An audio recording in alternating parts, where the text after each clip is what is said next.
With news of that ceasefire comes hope that all the remaining hostages will be released back to Israeli families in the coming days. Leat Corinne Unger's cousin, Omer Shem Tov, was released under an earlier agreement back in February after being taken hostage during the October 7th attacks. She joins us now with more on what these families can expect. We're so happy to see you, Leat, on a day like this.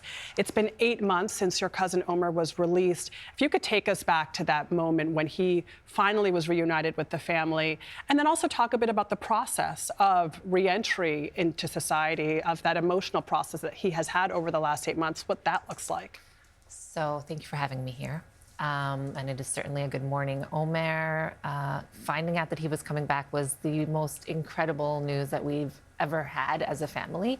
I'd say that witnessing that moment was the moment that we waited for a year and a half. I think an entire nation waited for it. And we're, as we are right now, waiting for these fellow brothers and sister to come home. The integration back into life, consisted of rehab. He stayed in a hospital for about a week and then flew back here to speak with President Trump and thank him and to push him forward and advocate for another deal to release the remaining hostages. It takes time. I mean, you don't see things that are behind the camera. He looks amazing in front of the camera, and he is. He's doing relatively incredible. He has a new lease on life. Every moment is filled with gratitude.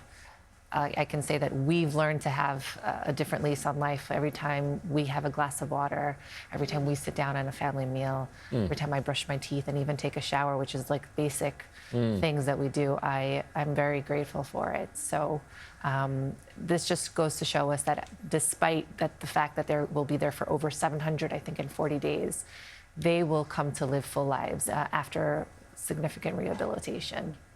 In our last hour, we talked to Yehuda Cohen, whose son Nimrod is believed to be one of the 20 surviving hostages. And it's a 72-hour window now for them to come home. He said we're in hour 3. Yes. Your family must remember that time where you get news, but the news is not confirmed yet. What is that in-between period like? How do you get through it? So I remember in previous deals and in previous weeks, the hostages, we would find out who was being released the Friday before, and then the hostages were released on Saturday. We were one of those who had a week to wait. Oh. I would say 505 days was an exorbitant amount of time, too long for anybody. That week, every minute went by so slowly, and there's a hope and there's a happiness, but you're afraid. It's like a cautious optimism. You're counting the seconds, you're terrified that someone is going to make a wrong move. You're just praying that everything goes smoothly and just waiting for time to pass by. Your cousin was held hostage more than 500 days, 450 of those days in isolation in a tunnel, no sunlight, seawater to drink. Has he shared with you yet how he was able to stay hopeful, to survive, to keep going? He said that it was a lot had to do with his faith. So his faith in God got stronger. His understanding and the way he was raised about, we were a very positive family. His parents believed that and instilled in him that a positive outlook creates a positive reality.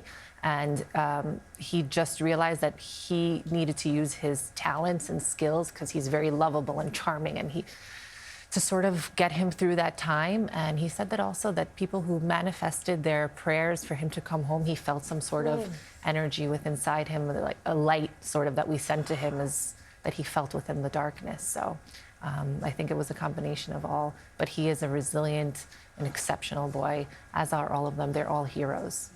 And you called them your brothers and sisters. They are my brothers and sisters. Leat, thank you so much. Yeah, thank you. Really appreciate it.